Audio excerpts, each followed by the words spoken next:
Yo, what's going on, guys? It is Super here, bringing you guys another video in my series where I go back and talk about some of my older videos or a significant event that happened, throughout the last like 4 years almost that I've been doing YouTube. And for this video, I'm going to be talking about my first big break. And I think if I would have never gotten this big break, I would have probably quit YouTube a long time ago. Either that, or I wouldn't even have close to the amount of success and subscribers that I have now. And the event I'm talking about is the first Steve Schwinn shout out. And this happened in early 2011. And if there are any of you guys who are still here from that shout out, make sure you guys comment, please, because I fucking love you guys. That was in early 2011. So if there's at least one person here still from that time watching my videos, that's awesome.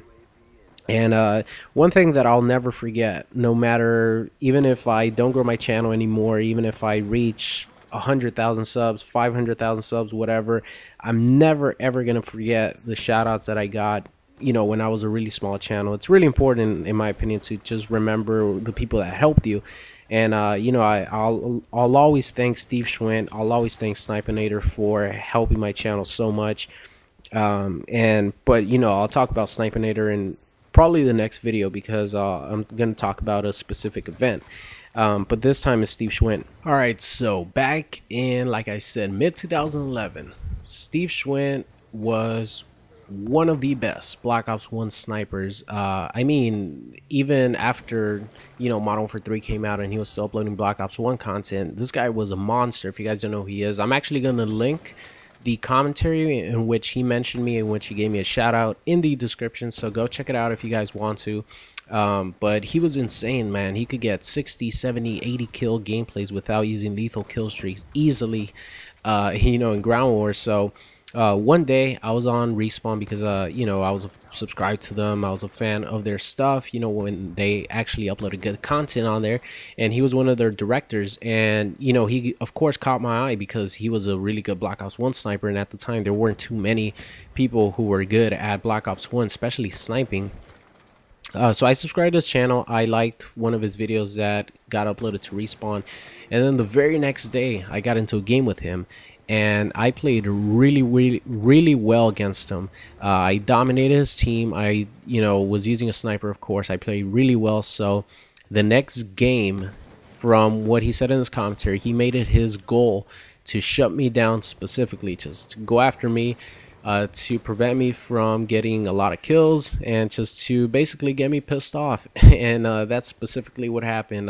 He went to really good sniping spots. He was just on point with his shot. He really outsniped me that game, so I got really pissed.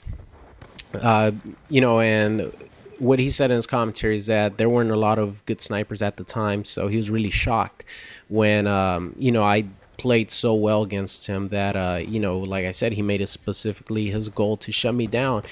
So that happened. I rage quit, and I thought nothing of it. I kept watching his videos and stuff as he was uploading them, and like I would say 3 to 4 days later, I got into a game with him again on Jungle. And I had my mic on, he had his mic on, so I just I talked to him. I'm like, hey Steve, I really like your content, man. I'm a new subscriber. It's rare to see Black Ops 1 snipers, and I think you're really good. And of course, he's one of the nicest people I've ever met on YouTube. So he just said, thank you, I really appreciate it, man. And he paused for a second, and then he said, are you stalking me by any chance? Are you joining my session? And I just told him no. I live in Los Angeles, and he said I live in Portland, so obviously matching up with West Coast people. And after that, he invited me to play. We talked and played for like a good 3 hours, man, just talking about YouTube, Black Ops 1 sniping, Black Ops 1, just content in general and stuff, and YouTube. And we had a really good time. And I would say like 2 weeks passed. I upload Inception 1. It's a really good montage. I think I link it to him, and he checks it out as well. And then I think like 3 days after Inception, I come home and I see that I've gained like 200 subscribers, and I'm like, what in the fuck is going on? You know, I was extremely happy, but I'm like, what the hell's going on? Where the hell am I getting all these subs from?